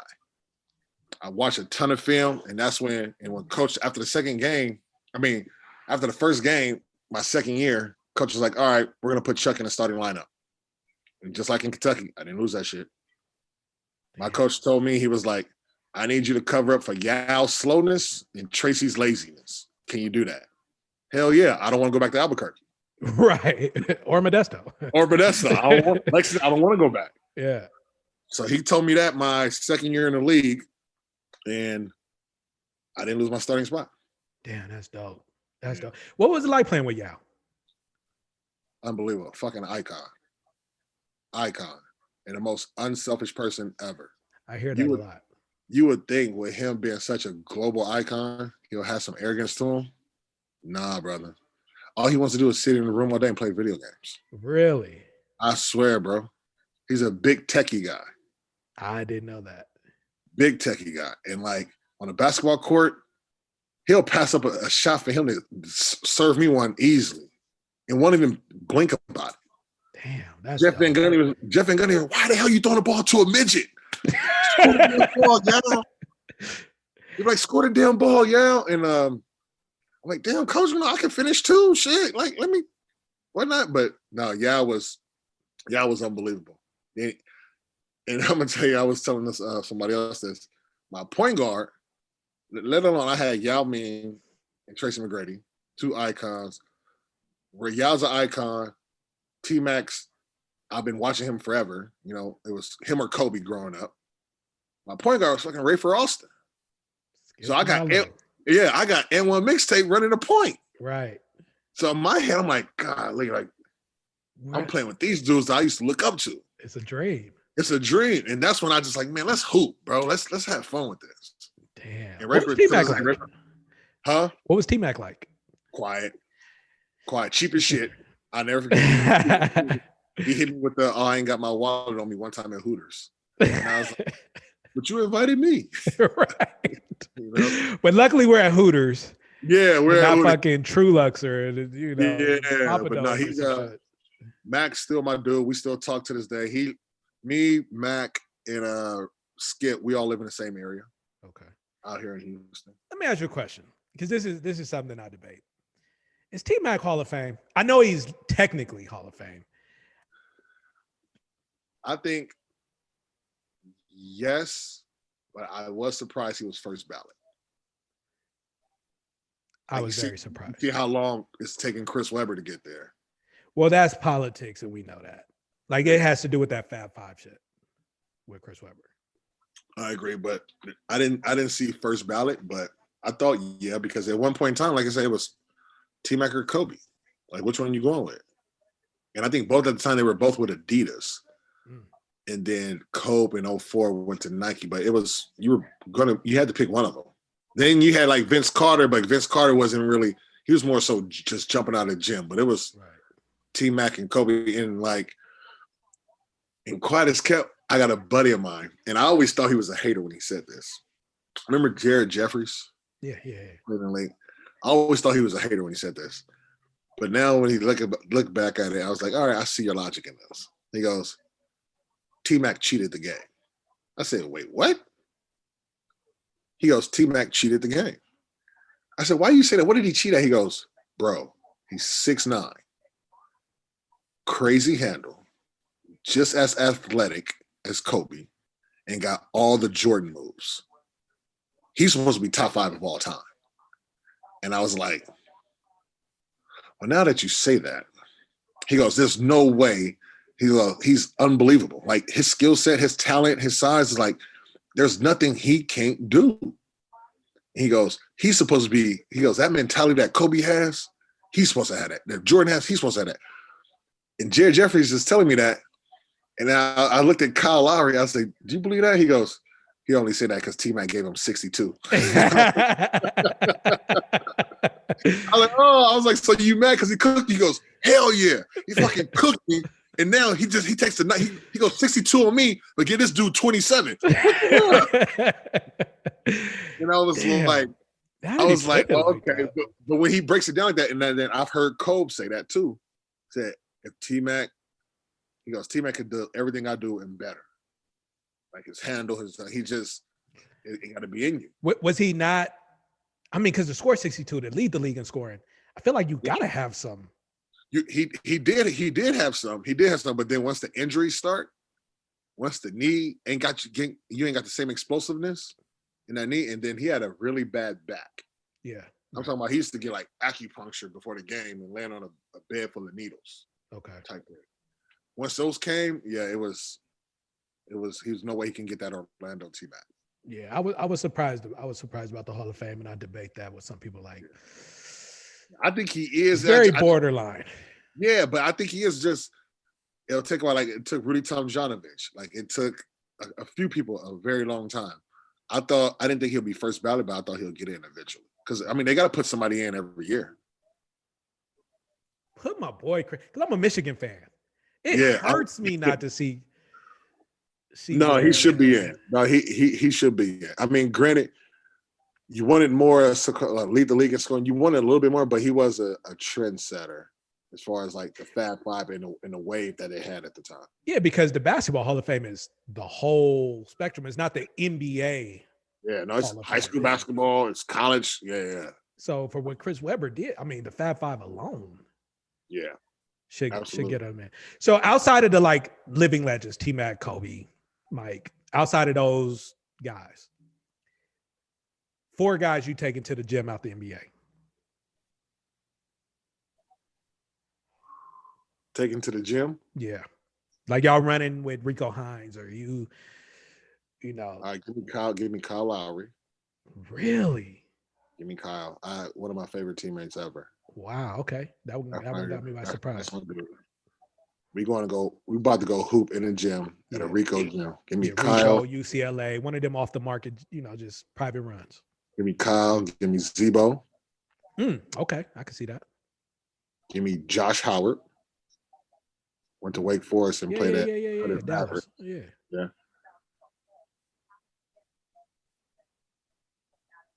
And give me Baron Davis. Bro, fucks with Baron Davis, bro. Hey, he's one of my favorite players of all time. Bro, he has such a swag and just like I follow Matt. Matt's a big homie of mine. Yeah. No, Matt inspired this podcast. Me and Matt cool. That's the big homie. And I always hear they talk about that We Believe team in 07, right? I would say this. That's one team in my 11 years playing that actually pumped fear. I mean, like, dog, they were so good. And they played that small ball. And I'll never forget this, bro. I will never forget this. It's a regular season game. We ran out to do layups like around 16, 18 minutes on the clock, right? get a good roll man, get a good stretch in. 15 minutes left on the clock. They're not out there yet. They probably back there smoking. Yeah. 10 minutes on the clock. 10 minutes on the clock. They're still not out there. 5 minutes on the clock. They're not out there. They walk on right before national anthem. And they're like buttoning up their shirts. They're buttoning up like spraying cologne. Yeah, they like putting on their shoes. They don't even stretch. And they walk out to Rich Boy Look at Here. Oh, man, right. So and when that beat drop, when that beat come into that song, it's like, oh damn. You know, I'm nodding my head. I'm in the other layup line, right? Yeah. But these dudes walk out with like 2.5 minutes left, put on their warm-ups to say the national anthem, blew us out by 30. No shit. Bro, they got the running.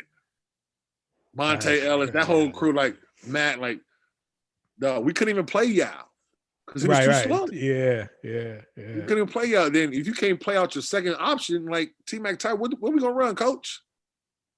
That's, you know, so it was. I remember that was one of the most like intimidating mental things that ever happened to me as a pro. I was like, oh my gosh, I know did they even stretch? It's like they literally walked into a rec center. They really did. With the gym bags. With the gym bags. Who you got?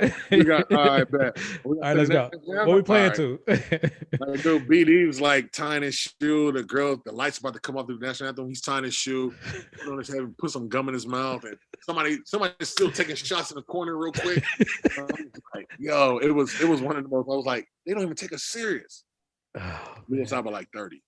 Damn. It was so bad. Is the 12th man on any NBA team like, okay, this is what I hate. When casual fans be like, oh, that dude hella weak. I'm like, bro, the 12th man the worst dude in the league, whoever they rank is the worst dude in the league, will serve you at any rec center.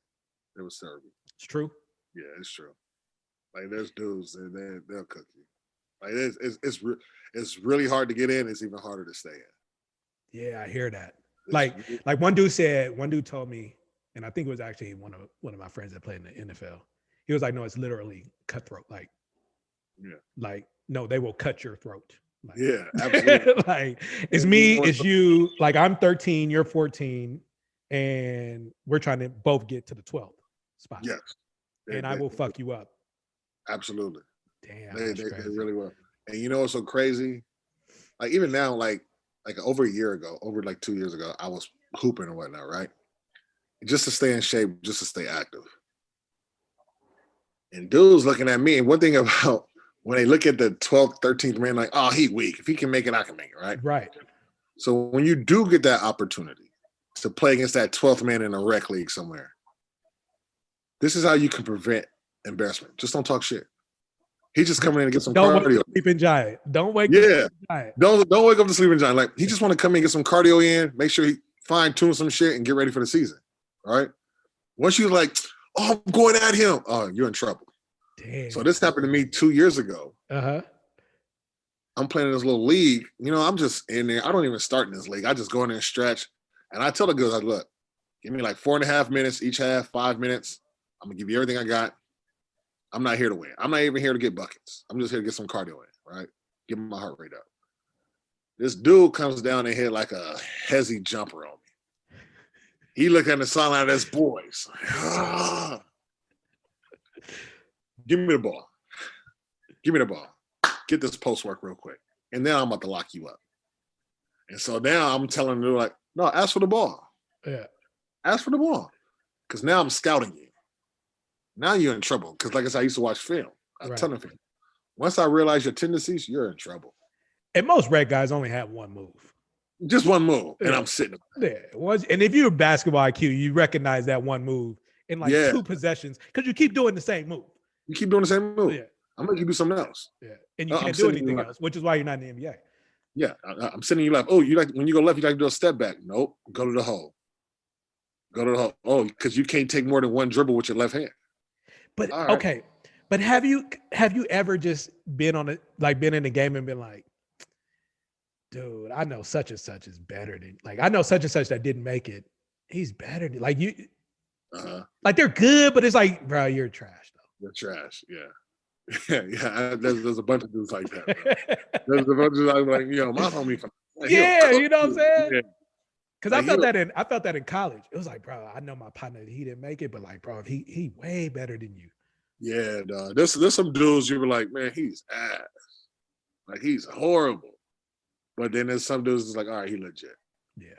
Who's like one of the, maybe not like a superstar, but like who's a star in the NBA that you was like, bro, you're hella overrated.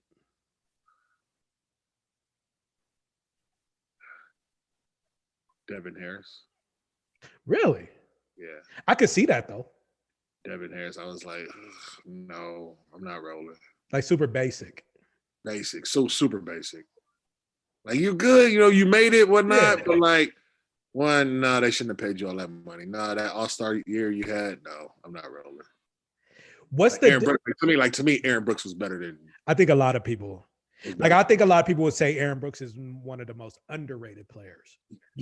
Or didn't get his shot, maybe because he was super short. Yeah. But Aaron Brooks was work. No. He can shoot that thing. He'll blow by you, he'll give you a quick little off a dribble. Yeah. I feel like he was IT before IT. A little bit. He was most improved my year I played with him my 5th year in the league. He was our leading scorer, dog. He almost made the All-Star game, but our record wasn't good enough. Yeah. But dog, Aaron Brooks was cold. And then when we played against the Lakers in 2009 in the playoffs, y'all was hurt. So it was like the Aaron Brooks and Ron Artest show. Ron Artest. Yeah, man. I know you got a funny Ron Artest story. Bruh. That was probably one of my funnest years. I feel like if I played with Ron Artest, I'd be scared to walk in the locker room every day. I'd be like, what's about to happen? No, it really was that way. That was the 2008-09 season. And I got a barber in Orlando, and he cuts Ron hair too. We still talk about that to these days. Like, Ron was, so we used to have Ron. First, Ron used to come to the gym the night before practice and get his practice gear. Right? Practice would be at 11 o'clock. 10:58. Where's Ron at? Where's Ron? We look outside of the practice gym, the window. We see Ron pulling up right next to the gym, already dressed. Like, yo, how did you get your practice gear? He goes, I came last night to get it. Said, so you knew you was going to cut it. Yeah. He goes, I don't need to be here early. He goes, I'll just shoot afterwards. I said, so who washes the clothes? He goes, I got extra clothes. I just give to Tony. I just change right here. Then I come back later on the night and get on practice. Right? That was just his thinking. And then Ron, we used to have game night, card night, right? I will host, Skip will host. Who else was on the team? Me, Skip, Luis Scola every now and then. But it was us, and then Aaron Brooks would play, right? We'll all play, and we're like, yo, man, who's hosting game night tonight? All right, you hosting, boom. So you got the food too, right? Yeah, we got the food. Somebody's gonna cater, right? Skip used to always have a chef, right? I'm over here, I'll do wings or whatnot, or I might get a chef as well. AB will call in and cater from somewhere. Ron hosted one time. Ron was like, I'll host. I was like, okay. We get over there. This man had a loaf of bread, some mayo, some mustard, and a bag of chips. He goes, we was like, no, Ron, you got to be joking. He goes, I mean, y'all don't like sandwiches? I said, Ron, you got to be joking, bro. Man, we'll be right back. There's a Popeyes down the street, man. Like, shit. And that's so Ron, though. Oh, no, we were like, come on, Ron, at least have some hospitality. Then in the middle, at least order me a Jimmy John's or something, bro. Sandwiches. And we got one bag of chips, and it was like tortilla chips. I was like, yeah, paper plates. I was like, come on, Ron. I was like, your hospitality can't be this bad, bro. Oh, fuck. Sure enough, dog. That was I was like, he's just different. And then when we was about to play the Lakers in 2009, game 7, there's 2 buses. There's an early bus and there's a second bus, right? I'm on the second bus. So it was me, AB, and who was the other person on? I think Brian Cook was all on the bus just waiting. Supposed to leave at 5:30. We don't leave until like 5:50. Bro, we about to hit this LA traffic. Right. Ron, what the hell you doing? What's going on? Somebody go get Ron. He come out, not dressed, in a t-shirt with some underwear on, right? Got his pants in his hand, but with a fresh haircut with a rocket symbol in his hair with a mohawk. He's like, my bad, man, my barber was taking forever. Come on, Ron. And needless to say, we got blown out that game. But that was Ron. Just Ron. I love it. We're going to get you out of here in a sec. I'm a super mindset dude. Yeah. I feel like one of my strengths is that. What is really the difference between like a professional athlete and maybe the D1 guy who was on the fringe and really just like couldn't get over that hump? I think work ethic. Like I'm big in work ethic. My son's in the 8th grade. Right when I'm done with this, I'm about to train him in the backyard. Your work ethic is what separates you. You know, I think you need to have amnesia. You know, I think you need to, like, even the good and the bad, have amnesia, like, get it over it. My son has a bad game, get it over it. Make up for the next one. We were just in Oklahoma City this past weekend, and his first 3 games played horrible. His last game gave me better energy. So I was like, all right, come on, let's ride that momentum. What felt different? What felt good? You know, and all right, let's work on that. So I think work ethic is what separates the pro to, like, you know, the division ones, like on the fringe or whatnot. You know, it's like I see a lot of guys that was ranked higher than me in high school that I've all passed them as far as success and projection. You know, James White was supposed to be all world. Jamal Sampson. There's a very few guys from my high school class in 01 that lived up to their hype or did as good as me. But what separated was, and this is why I tell my son, don't get wrapped up in the rankings. It's a long fall, man. When you supposed to be one of the top guys, that's a long fucking drop. Let's just keep working to get better. Let's keep working to sustain. And we take the good with the bad. And then if you ever get a chance to go at somebody who they think is all world, make them remember you. And so that's my biggest thing is work ethic. Like, even with my job today, like, how can I separate myself from my colleagues, my peers from other teams? What can I bring the value? What kind of production can I bring? So I always tell my son, just be impactful and, you know, be productive the best way you can. Yeah, I love that. I love that. Have amnesia. That one sticks with me. Even in business, like that's because I'll go in like a business meeting and I'll drop the ball or maybe I thought I did really well and just for whatever reason they didn't go with us. Yeah. And having that amnesia to like, all right, let's go get the next client. Or like you said, even a good one, you get the deal and you think like, oh yeah, yeah. He's like, nah, bro, let that go. Let's ride it. Then we got how can we do better? I got a good friend, Jeremiah. He says, kiss the trophy and move on. Yep. Yeah, that's it. Absolutely. Kiss the trophy. Absolutely. Yeah. Enjoy it, but you gotta go. Yeah, I love it, man. Well, thanks, man. Thanks for your time. Anything that we left out you want to add or just, you know, give some parting words to mostly the young guys, you know, younger audience that might be watching that are, you know, obviously looking up to a professional athlete, you know, anything you want to share with them before we go? Nah, man, just my dad always said, you'll put into it whatever you want to get one out of it. You know, and if you got my son that 8th grade, 10th grade, you know, you come to a crossroads where how bad do you really want it? You know, how bad do you want it? And it's going to take sacrifice.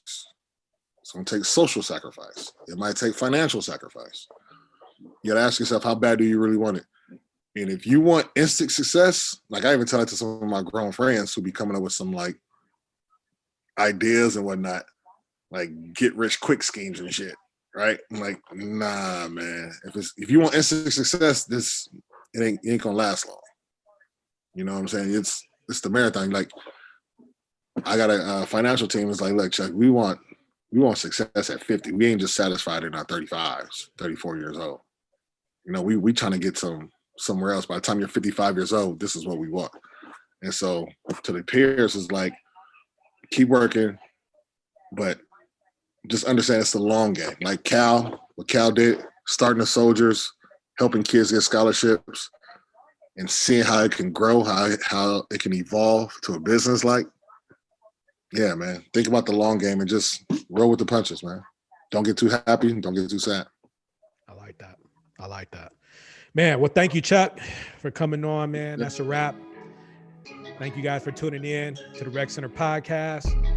Man, follow us on Instagram at the Rec Center Podcast. Subscribe to our YouTube channel. While you're watching this, go ahead and do it now. Subscribe to our YouTube channel at the Rec Center. And I had a blast. Lolo, come back, brother. It was definitely different without you. I need you, brother. So, come back soon, man. Hopefully you got everything taken care of. But man, I really enjoy it. And hey, until next time, have a good day. Appreciate it.